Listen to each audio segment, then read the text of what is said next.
Hi class, I want to welcome you to Unit 4 of Pentecostal Explorations of the New Testament. This is the moment in which the pace and the emotional temperature of the class really picks up because we're going to start to read the texts of the New Testament together.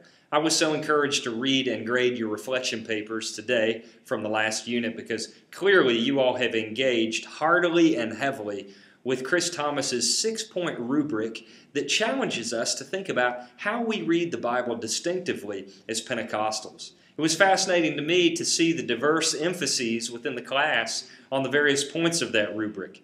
Some of you, all 6 were represented in various forms based on your backgrounds and based on where you saw the Pentecostal church needing greater emphases. It was just so interesting to see the diversity there.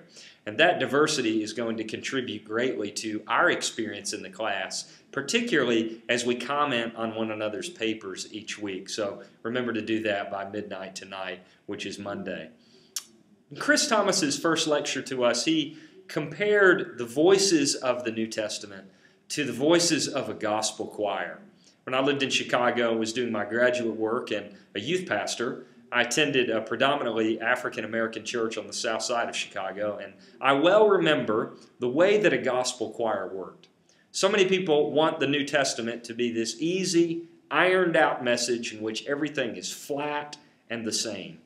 Well, if it's going to be compared to a gospel choir, then there's nothing ironed out about it. Instead, it's through the diverse sounds, the diverse harmonies that are even jarring at times, coming together to produce this cacophony of voices. That's a great example and a great metaphor for the New Testament. Well, this week we're going to be listening to 2 of those distinct voices. And they're not the same. They're not ironed out. In fact, in many ways, they are dramatically different. I'm speaking, of course, about the voice of the first gospel written, the Gospel of Mark, and the voice of the Gospel of Matthew, each adding their voice to the gospel choir of the New Testament. The Burridge readings are going to be leading us toward hearing these unique voices, and I want to encourage you to really allow yourself to hear them in all their uniqueness. Don't try to harmonize them. We can do that later on. But first, try to hear Matthew on Matthew's own terms and Mark on Mark's own terms.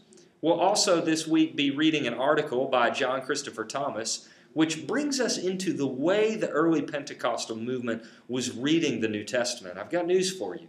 These weren't hicks and hillbillies out on the street. These were reasoned, measured people trying to come to terms in a very sophisticated way with how the New Testament should fit into the life of their movement, the life of their communities, and the life of their local churches. And so I encourage you to grab the bull by the horns this week, dig into the readings, produce a great reflection essay, and really be nourished by your work this week. Let's let it drop beyond academic head stuff. Let's let it drop into our hearts and form us and shape us as Pentecostal Christians. If I can serve you in any way this week, I'm available. Email me, call me. I'm here to serve you and to help you do your very best in the course. God bless. Have a great week.